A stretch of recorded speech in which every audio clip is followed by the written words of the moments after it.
Hello, beautiful people, and welcome to the Black Psychologist podcast, also known as the eighth wonder of the world. We're back like we never left. Thanks for listening wherever you get your podcasts. Thanks for watching us on YouTube. Watch us, review us, give us 5 stars. Anything less than 5 stars is, of course, uncivilized. I am one half of your humble and gracious host, Dr. Kyle Osborne. He is I, and I am him. And of course, you all know I'm not flying this aircraft by myself. I'm here with the best there is, the best there was, and the best there ever will be. Dr. Jason Coleman, what's going on, good brother? What's going on, my dude? I like that hoodie, man. You know what I'm saying? Man, like listen, we ready for everything at all times. Yeah, definitely, man. I'm good though, man. Just relaxing. Of course, just want to thank everybody that tunes in every week. We appreciate the support. Humbled by it, the same way we was after we posted the first episode. So we just thank everybody for hanging with us. And of course, we appreciate all the feedback and the comments, good or bad. So thank you. Absolutely, and that's where I wanted us to start off with. We've been getting a couple questions here and there, and I felt that it was important for us to continue that engagement. And there were a couple questions that jumped off the page. So one question that came in from one of our lovely viewers and watchers from King Jack 94. He says, "What up, brothers? I know that it's been proven that music has an important effect on our mood and lifting our spirits. So he asked us, what song do you brothers play to lift your spirits when you're in a bad mood?" All right. So for interesting question. Good question. Yeah, really good question, right? All right. For me, it's two of them. But I'm gonna do like the one probably I listened to more recently. For me, it's Jay-Z. I Just Want to Love You. You know, the Give It To Me joint. So right. Yeah, that's my joint, bro. One, because it's just an up-tempo song, it's produced by the Neptunes, and especially around that time, you couldn't hear a song on the radio if it wasn't produced by the Neptunes. Jay just comes on strong, you know what I mean, on that song on the when the Remy in the system, you know what I mean? I can't even spit the rest. Listen, it's about to go down. Got 6 bottle chicks, 6 bottles of Chris. Listen, classic joint. And for me, that gets me out of a bad mood, lifts my spirits for the reason that it resonates for me so much, where it takes me back to like I think I had just got like my driver's license. I was probably like 16. And that album had just come out, like the Dynasty album just came out, and listen, bro, I got my license. For me, that was freedom. Like me and my team, we hit driving, turning that joint up. Listen, man, give me that facts, that gushy stuff. Like, bro, we was in the car. Me and my team, we was on every corner of Philadelphia, bro. Like we were traffic lights, man. We was in all types of places looking for girls' parties, man. Definitely made out of some situations that I probably shouldn't have made it out of. So yeah, that's what resonates for me. And that song automatically gets me out of a good mood. I mean, out of a bad mood, lifts my spirits. And the other one, a bit of an old school, is MJ, Rock With You. Anytime I hear with you, you know what I mean? The shoulders start going, I start moving. It's Mike, man. It's Mike. Okay. So, yeah. Got a follow-up question for you after I answer this. Right. I have a few, right? One is I got to go with Drizzy, Championships. That's just that. When that comes on, I don't care if I'm in the bed. It make me want to hop out the bed, But again, that's a up-tempo, gym kind of song. And then it's Drizzy, so it is what it is. Yeah. I don't like everything Drake do, but he's masterful on that microphone. Yeah. Number one B is my favorite artist of all time, Tupac Shakur, To Live and Die in LA. Right, like that is what you just said. Right, that brings me back to riding around in the Cherokee. Windows tinted. You know what I mean? Trying to win, bro. Is all I'm gonna say. I was trying to win. But good times, man. and obviously, like, it's funny that we have this conversation because, I do this in session a lot with teenagers, right? In terms of helping them identify feelings and connecting mood and feelings to songs and what part of the song, whether it be beat, lyrics, all of that, that they, kind of connect with and how it impacts their mood. So it'll be Drake, Tupac, and then the last one, old school, would be Bill Withers, Lovely Day. You know what I mean? Classic, you know what I mean? We lost Bill Withers a couple of years ago. Yeah. But that Man. dude, man, from the sound of his voice when it comes on the track, and anybody who doesn't know Bill Withers very well, all you gotta do is type his name into your phone, and songs that you probably are not aware, Just the Two of Us, you know what I Ain't no mean? Lovely filter. Day. This Yeah. dude, I mean, to me, the voice is legendary like Ron Isley. You know what I mean? So I got to put my man Bill Withers up in there. But that's a great question. Okay. All right. What was your follow-up question? My follow-up was gonna be, and I could go first to give you, but I was having a conversation with my boy this week, and he asked me what my 5 top like artists of all time were. Right? Like if I was going somewhere on a trip and I could only take not 5 albums, but like music from 4 different people, excuse me, who would I take? And I thought about it for a minute because I mean, you know me, like I have very eclectic taste. So it's like I love hip hop, but I love other types of music too. And my 4 ended up being Tupac Shakur, of course, Michael Jackson, which is why I thought of it is because you brought up Michael, Sade, in my 4th spot, I reserved the right to kind of sub somebody in and out because we were talking about whether it was going to be a group or an individual. If it was a group, it would have to be the OJs. If it was an individual, then for me, it would be Marvin Gaye.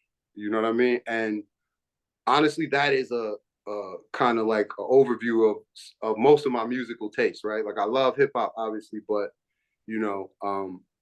hip hop it didn't even come around until the late '80s. So we was listening to soul music before that, So those would be my 4. But what would be kind of your top 4 artists, to either change your mood, put you in a good mood, or whatever? MJ, of course. People may not like this one, but Kanye.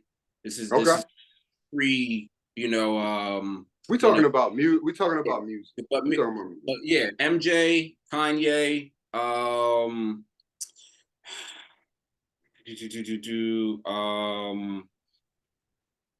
think it's a toss up between Beyonce and Janet because I put them both in that category, right? Okay. One, they just got a catalog. It's like, so if I'm going for a long drive, I put that Beyonce or like Janet playlist on, we good, right? Janet got a good playlist. Yeah. I actually think I like Beyonce. I'm not a hater, you know what I mean? But I think I would probably, on a road trip, I would probably take Janet's playlist. Yeah. Like Janet, I got a playlist of Janet that's like almost 3 hours, bro. Right. And it gets you where you need to go. So Kanye, MJ, probably throw Janet or Beyonce in there. Jay, I'm gonna have Jay-Z in there. Good list. And I'm gonna go with a group. I'm gonna go with Tribe. Okay. Bro, like I love Tribe Called Quest. That's good. I mean, that's a good selection. Like Tribe is would be a good, rotation. Yeah. If I had a hip hop group, I'd probably go with Outkast, but it is what it is, man. I'll go with Outkast, Mobb Deep, Wu. You know what I mean? Like you can't go wrong with either one of those. It's a lot of groups, man. Like I'd even go all the way back and pull Boot Camp click out and dust them off. But we could talk about music for hours, man. Yeah. But yeah, that's yeah. So King Jack, those are the lists. Good question. Good list, man. Yeah, second question came from Marcy. She said, "Hello. I originally found you guys on a reel on YouTube, and I see that you're clinical psychologist. I am a junior in college and want to go to grad school to get my PsyD. I wanted to know, was it hard for you, and any recommendations that you would make? My first recommendation, I'm going to deal with the questions in reverse.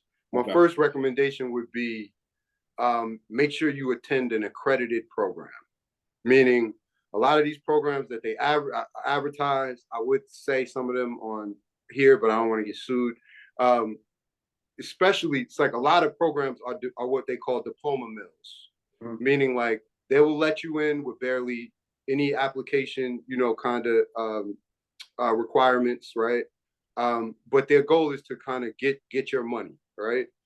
And a lot of these programs aren't accredited, right? So, they may tell you can complete it in a certain amount of months, but the bottom line is you need to make sure that whatever program you go to is accredited, so that when you're done with it, you can start the preparations in terms of getting licensed. The second thing I would say was whether she said whether it's hard, right? The hard, yeah. Okay, anything when we talk about, I would say it's a difficult task, but it's not an insurmountable task, right? But there's certain things that you got to understand going in. Mhm. One is your relationship situation should be as stable as you can have it, because you want to have as much emotional support as you can. And what I mean by that is, if you do have a partner, you want them to clearly understand and know the time commitment that it's going to take, right? This is not high school and college where people get good grades and they study for a little bit and they're 1 foot in, 1 foot out. You can really not serve two masters in a doctoral program, right? So is it a difficult task? Yes. Is it insurmountable? Absolutely not. For students of color, right? You have to do what you can do in terms of taking care of your self-care and expanding your social network. Meaning, the same way I found you and you found me, and we found Ashley and Shamira and a whole bunch of good psychologists. Of course, we had other relationships with our students, but you need a tribe, right? Because it is a lonely road, right? Especially if you are a student of color, often, because you will be underrepresented most often or not than not in the program, and it gets very lonely, especially if you're out of state, especially if you have to work and all of these things that go along with it. So, um, is it an insurmountable task? No. If that is your passion and your drive, especially if you are a clinician of color, you should go for it, right? But understand that certain things you should try to put into place before you get there. Good answer. To the first part of that question, was it hard? Yes. Is it doable? Yes, also, right? You can absolutely accomplish getting your doctorate. I'm going to echo a little bit of what Dr. Coleman just mentioned, in that absolutely try to get as much information as possible about the program, where it's at, where it's located, so you can make an informed decision on whether that program is good for you, and all the other different intangibles like location, money, all these other different things, right? Like, you want to get as much information as possible, so and be honest with yourself, like, if you're ready to take on this endeavor. Because again, this is going to be a long haul, right? It's going to be, depending on your grad school and your doctoral program that you're involved in or that you're trying to attend, in totality, you're talking about anywhere from 11 to 12 years of school, right? So you Right. need to be prepared for that commitment. And that's what it is. It's a commitment. You're investing in yourself. It is going to be difficult, like Jay mentioned, in regards to the time investment of your studying, doing papers, assignments. Um, Clinical rotations are going to be in different locations. So it's good for you to try to get as much information as possible about what you're getting yourself into. Right. Talk to people in the program. When you go to open houses, ask like off the cuff questions of like, hey, can you work? All these other different things, like what you're at, like, ask questions that are beyond the ratio and tuition, all these other different kind of general questions. Like, actually have a conversation when you go to the open house with the current students, so they can give you Right. an answer, so you can know whether this program is for you. Money, invest in your self care, making sure that you take care of yourself throughout the program or whatever they endeavor, um, balancing your time. All of these different things are going to really require for you to be very much in tune with yourself, and making sure that your support system is in tow. Recommendations, I would say, in addition to the one I just kind of briefly mentioned, is I would shadow people. I would shadow, if you get an opportunity to shadow a therapist, a psychologist, maybe at their place of work or maybe in the school, so you can kind of get a sense of what, as close as possible, of what a day will look like. I did that, right? Throughout just various different areas where there were psychologists. Like if you went in a program and one of your professors, inquire, right? Shoot your shot and say, is it possible if, that person works at a hospital or works in a medical setting or works, like if you can shadow them for a day so you can kind of see what it looks like. Because what a psychologist looks like on TV, like on Law and Order and all these other different crime shows, very different than what a psychologist actually does. And there are also different subspecialties, right? You got neuropsych, you got forensic, you got inpatient, you got outpatient, you got medical hospital, you got all these other different forms and types and specialties of psychology. So I would recommend that you get as much information, and then if you have the opportunity to like shadow or sit in or something with a psychologist, so this way you have a better idea of, hey, I want to do that, or I like the flavor of this, or maybe I don't like it, I don't want to take it to that. So at least you making an informed decision. So but it's hard, but I absolutely you can absolutely accomplish the goal. It's funny what you said was a good point. It made me think about some of the misconceptions about what we do, right? And mainly I was thinking about, like, and I'm not talking about the person that emailed us because they probably have more of a knowledge base, but just in terms of like a layperson's understanding of what we do, a lot of people are thinking like Law and Order or SVU, right? Like, or like some type of FBI profiler type stuff, or it's like Freud, right? Or it's either that, it's either the FBI profiler, Freud, or it's like the psychologist roles that you see like on TV, and it's usually like the private practice type of romanticized or salacious kind of activity, and they're always violating boundaries, violating boundaries, that would get them get their license snatched quicker than anything else. So there is a lot of misconceptions about what we kind of actually do on a day-to-day basis. So I think those are all good suggestions in terms of, kind of looking at the careers, right? The different subspecialties. And yeah, if you can find somebody to shadow, that's an invaluable, experience. Mm-hmm. So there you go, Marcy. Appreciate you locking in with us. Appreciate you asking a question. Very, very good question. To other people, please, absolutely, reach out to us, because again, there's a lot of misconceptions about what psychologists do. There's still the misconception, and people don't understand the difference between a psychologist and a psychiatrist. Right. And a lot of things, people think they're just gonna go to school, get their doctorate, and they're just gonna open up a private practice, and that's not how it works also. So absolutely appreciate the question. Anyone else has any questions, feel free to email us, DM myself or Dr. J.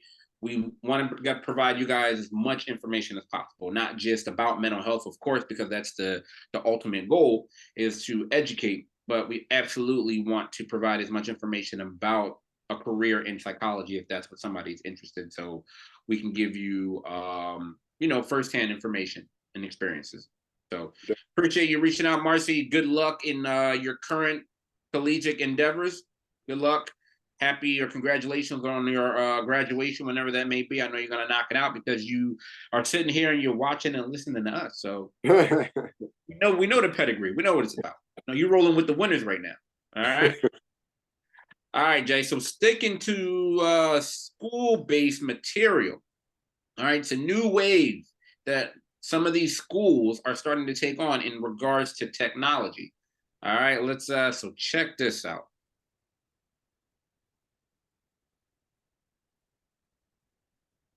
This morning, we're looking into the growing no-phone movement in schools.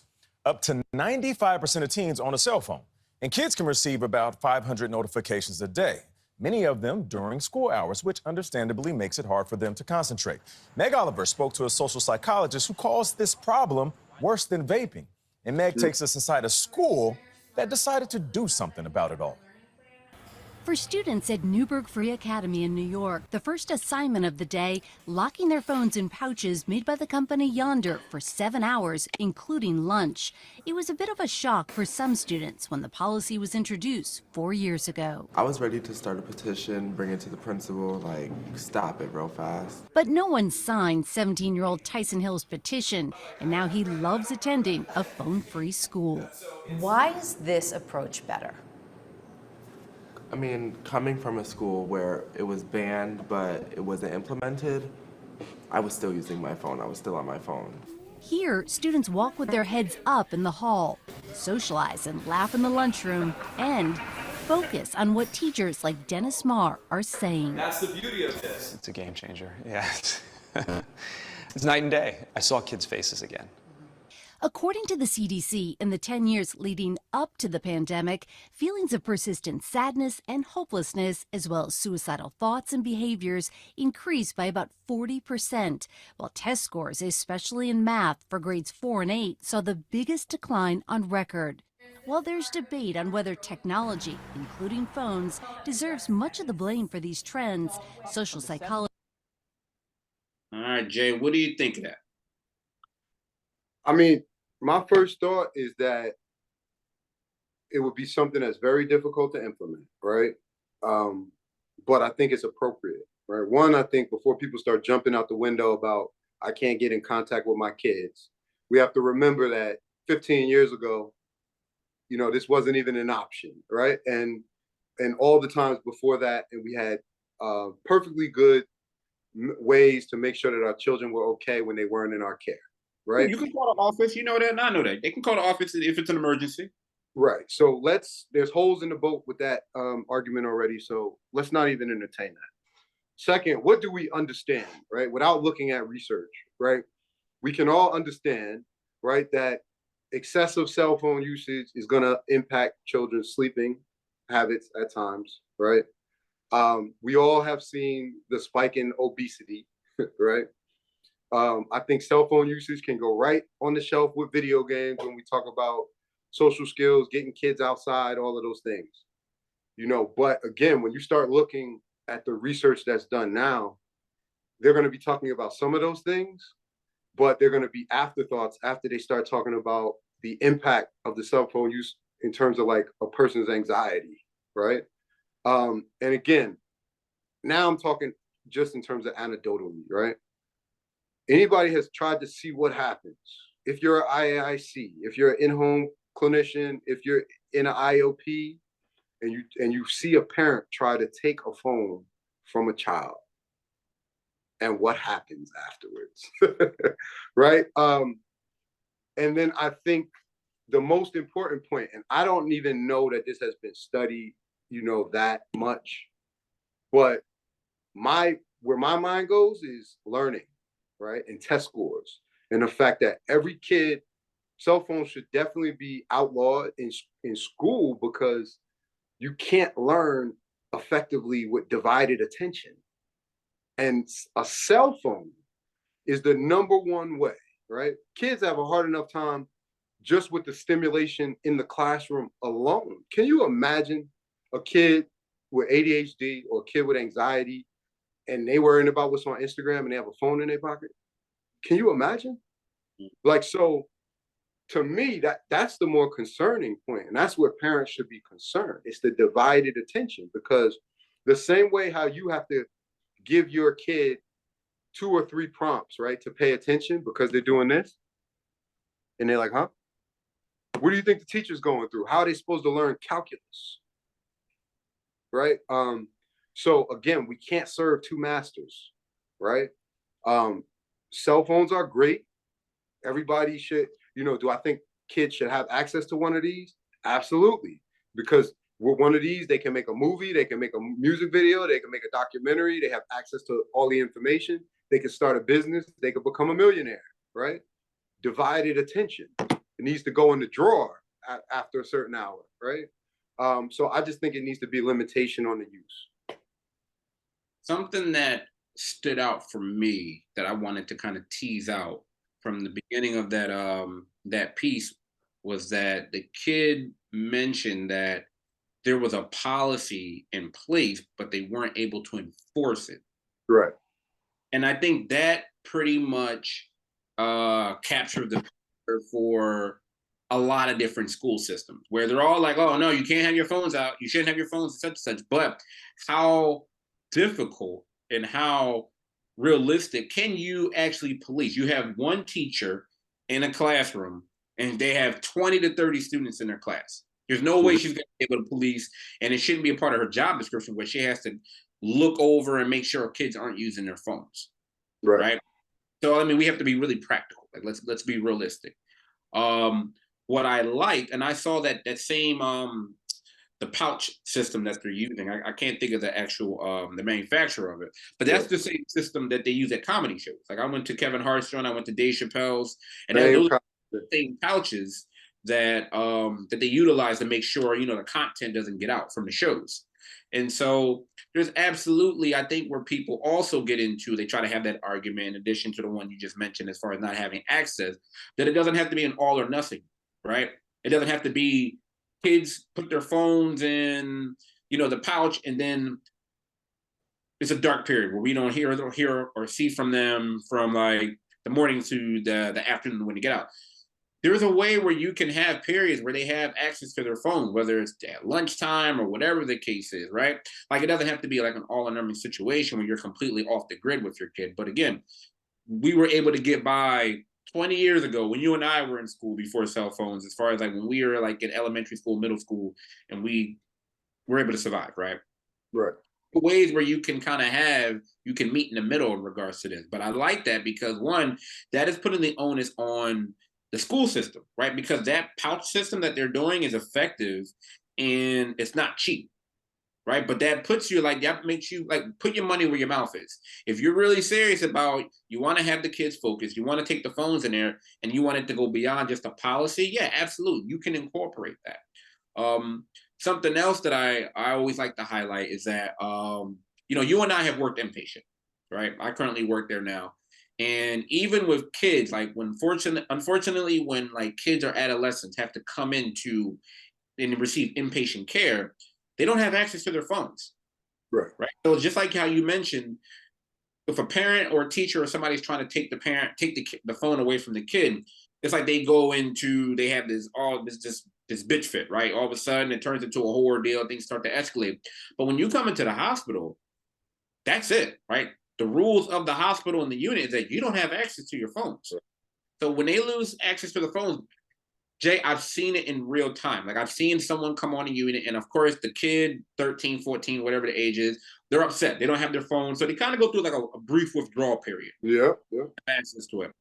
But you know what happens on that second day, that kind of end of the first day, depending on what time they get to the unit? They actually see the other adolescents or the other kids engaging socially without their phones. And they're still having fun. They're still talking to each other. They're doing games. They're dancing, all kinds of other different things when they're not in groups and individuals. So like kids, we all have this innate drive to be social, right? That's just kind of the way humans are made. And yeah, for kids, because they've been conditioned to be on their phone, right? It's been pretty much exposed to them since day one. From the parents telling them, taking pictures of them before they can even hold a phone to take pictures, blah, blah, blah, blah, blah, to now they have their own phone. But when you remove it from the environment, they will adapt. Like I've seen kids, person yelling, screaming, I don't want to be by myself, I want my phone back, blah, blah, blah, blah, to after he heard the other kids outside in the hallway talking, laughing, joking, that person adapted, right? They came out, they were able to socialize, and they conducted themselves in a very social appropriate manner without the phone. So it really does fall on the school system being more proactive and being more serious, I think, in regards to, all right, listen, we're going to have a policy. We have to really enforce it. Because like you said, the concentration, there's no way you're going to be able to compete with a phone. I mean, you have some kids that have a better tolerance and more kind of serious or whatever the case may be. It's an individual basis in regards to them not using their phone during class or whatever the case may be.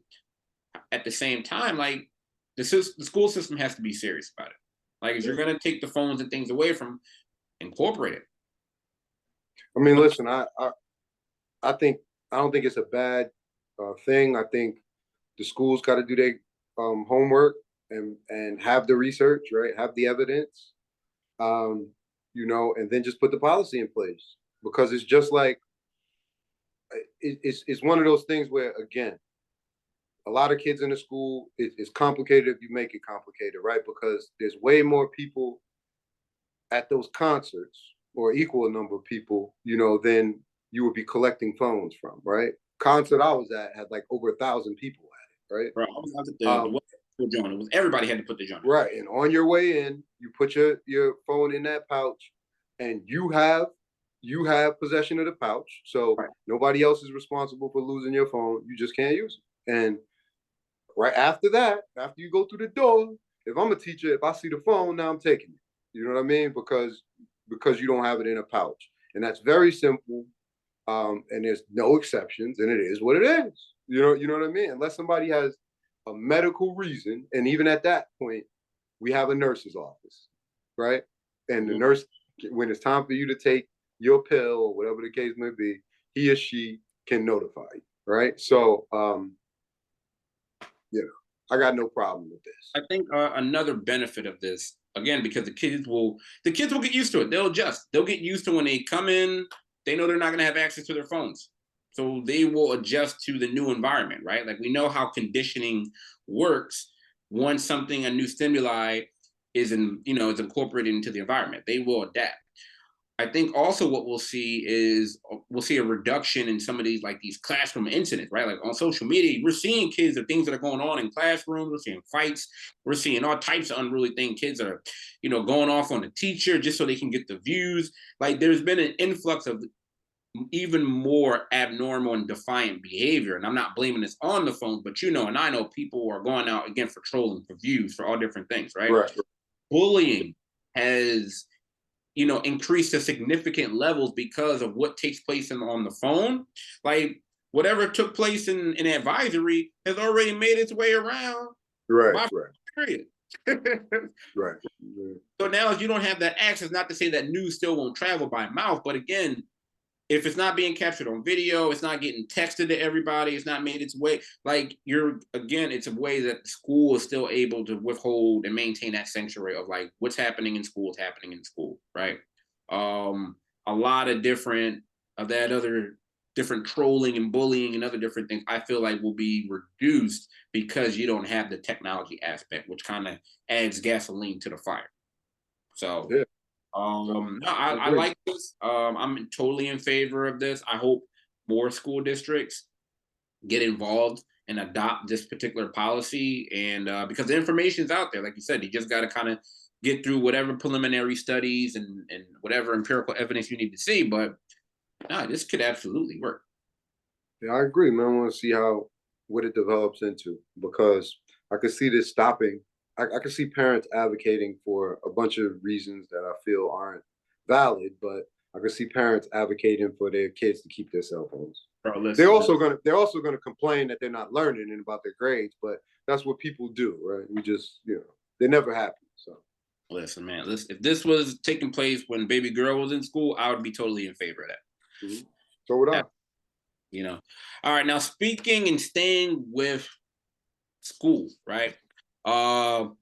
There was a recent article that came about in regards to making friends when you have social anxiety. So I think social anxiety is something that a lot of people struggle with, Right. especially in regards to, because we've been able to kind of really become more reclusive because of our phones and technology. Like, you don't need to be as outgoing or socialize as much when you can do all of that through your iPad, on your phone, on your laptop, whatever the case may be. So there's an article that recently came out that talked about some of the struggles and some of the things that can be beneficial in regards to making friends and making connections if you struggle with social anxiety. So I'm going to go through a couple of the listings, Jay, and I want to get your take on some of these things. The first item that came about was fighting negative thinking. And so we know that negative thinking makes social anxiety worse, right? Right. All of those intrusive thoughts, all of the racing thoughts that come into play, about being judged, feeling like having that spotlight effect, all these other different things, the imaginary audience, all of these things come into play um, in regards to people not taking that first step of making friends or putting themselves in social environments and things of that nature. Um, so that's one strategy in trying your best. And it's not easy. None of these things are easy, but in regards to kind of adopting some more cognitive flexibility in regard to your thought process when you're going into a social situation, or if you're trying to reach out and you're trying to make friends. What are your thoughts about that in regards to fighting the negative thinking? I think, listen, how we understand social anxiety, the negative thinking and the cognitive distortions are going to be a major part of it, right? So the first thing I would suggest to somebody that has social anxiety to that point, right, would be obviously that they seek the appropriate treatment, right? Whether that's group, whether it's individual, or whatever. Now, when we get to the intervention phase, after because again, there's a lot of skill building that has to happen, right? You got to learn, how to self-rescue, right? You got to learn how to be in an anxious situation and relax and calm yourself. That self-rescue isn't as easy as people think, right? They may spend months just learning skills, right? How to relax themselves, how to identify those triggers, how to implement a skill, how to find a skill that works for them, whatever it might be. But when we get to the point of intervention and you've already did the skill building, what I suggest to people is that they borrow something from like depressive treatment, and they start engaging in activity planning. And what I mean is, put yourself in a situation where you're more likely to get the outcome that you want, right? So you don't put yourself in a club, right? You put yourself in an organized activity where you have to interact with people, and there's a sense of camaraderie, and you might feel less anxious about making an initial connection, right? So I know there's some controversy going on in different places, but when I have kids that experience social anxiety, I always suggest like group activities, right? Like the Boy Scouts used to be a big kind of thing, right? And the only reason why I'm saying that type of activity is because it's one team. Everybody is together, right? We are a part of the pack, the den, right?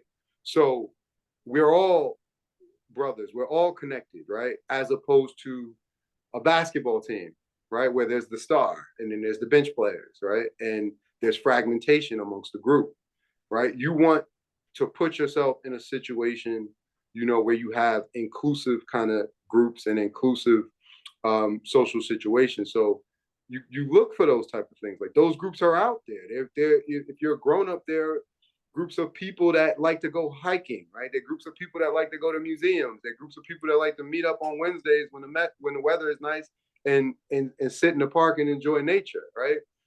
These are not going to be groups where you're going to be vulnerable for rejection, right? You can be rejected in any group, but again, activity planning, you want to put yourself in the appropriate situation, right?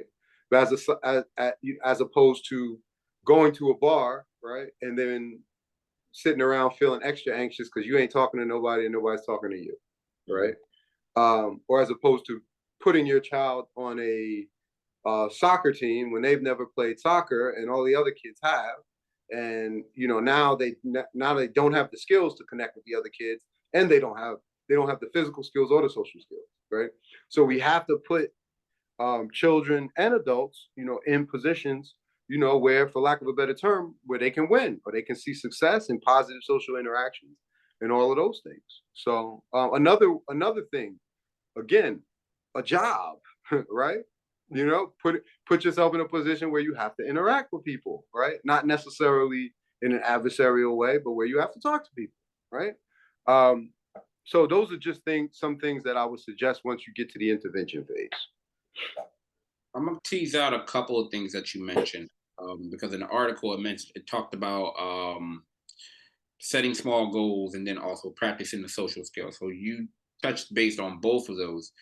I think in addition to that, it's also understanding that this is a very patient oriented kind of a hierarchy process in regards to you're not going to get over your social anxiety tomorrow.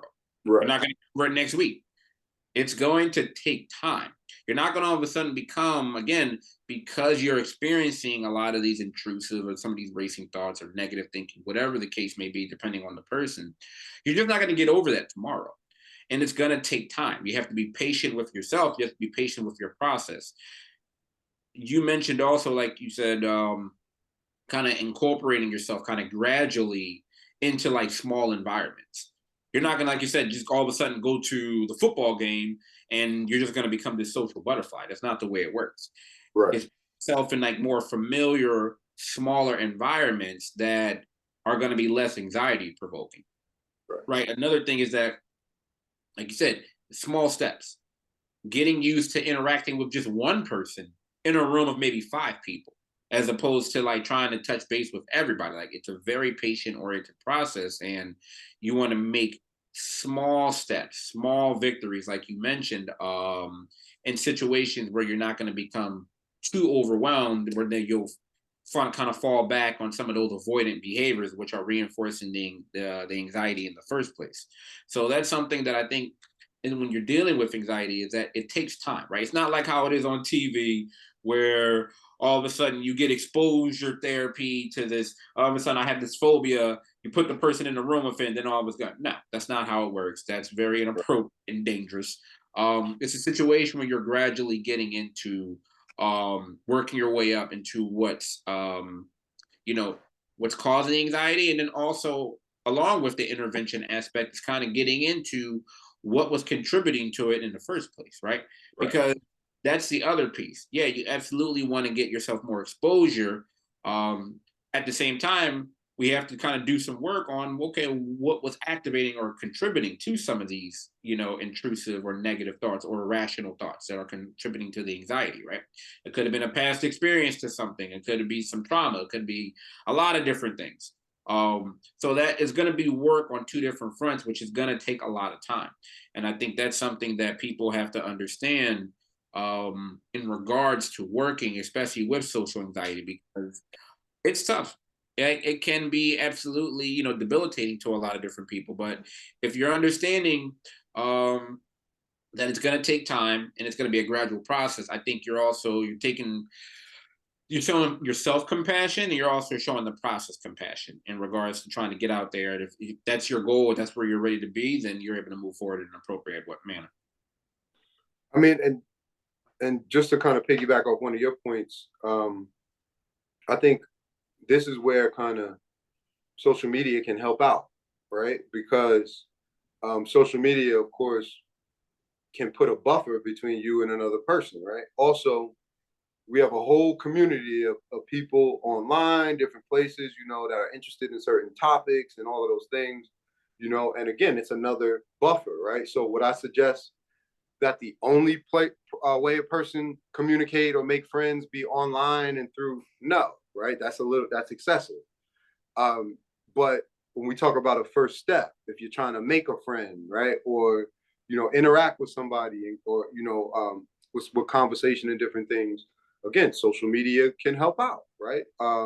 Because it can feel a lot less anxiety provoking to some people to communicate over Zoom, than in person, right? Or they might just do it in steps, right? Somebody they meet in some online group somewhere, they might, communicate through messages and then talk on the phone and then a little Zoom, right?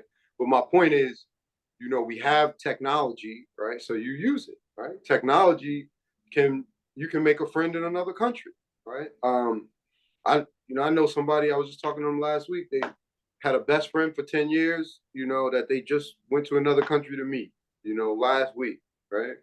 And I was like flabbergasted. I'm like, wow, you know what I mean? But obviously, this is a person who, they met somebody online in kind of like a group, and they had a lot of the same interests, and that relationship kind of blossomed. And I don't know that this person has social anxiety, but what I know is if that's their best friend, then obviously the people that they were meeting in their face-to-face interactions, they didn't feel that connection with, right? So again, it just presents another way, that may be less anxiety provoking for people to kind of initiate and at least start, to kind of maintain some social relationships. So Absolutely. I think that's one of the benefits of this day and age, that there are so many different resources, technology based, person based. I'm going to reiterate before we get out of here, what you mentioned in the beginning of the conversation is making sure that you meet with a professional, with a therapist, with a psychologist that's able to help guide you through this. Um, I get it. We have family, we have friends, and sometimes they can be supportive, but they can also kind of be intrusive in the sense of where they're forcing you to kind of come out, right, and that's exacerbating your anxiety, right? They're forcing you to come out, meet new people, come out to the bar with us, come do this, come do that. And understanding, and it's okay to say no to these things, right? It's okay to say no and say, hey, I'm not comfortable with this. And then seek those measures and the support and guidance and help of a professional. Social anxiety, we're not just talking about that romanticized social anxiety that people are talking about, like on social media, online. There are some people that really struggle with anxiety in different social settings. So it's important if you have these very strong, overwhelming reactions, or this is getting in the way of you living a quality life that you would like to live.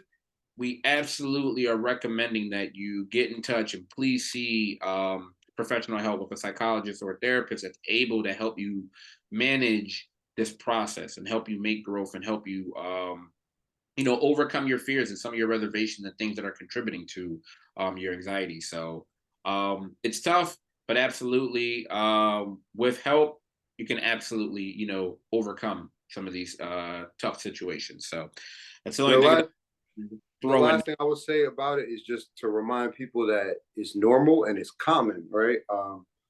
I think I read something a couple of days ago that said more than 200,000 people a year seek treatment, right? So it's very common, right? So again, if it's something that you're experiencing, a lot of people experience it, so it's not something that you should feel stigmatized about in terms of and hesitant to reach out. Absolutely. All right, Jay, anything else before we get out of here, bro? As always, we always humbled and thankful for the support. So especially appreciate the questions. Love answering those. And we're gonna keep this thing rolling. But we appreciate all the help and all the support along the way. Yes, sir. All right. You heard the word from the good doctor. Appreciate everybody locking in with us. Appreciate the support. Again, email us, DM us, questions, your feedback. We love to hear it. Yeah. Jay, until next time, and everyone else out there, wishing you good mental health. All right. Have a good one. All right, bro.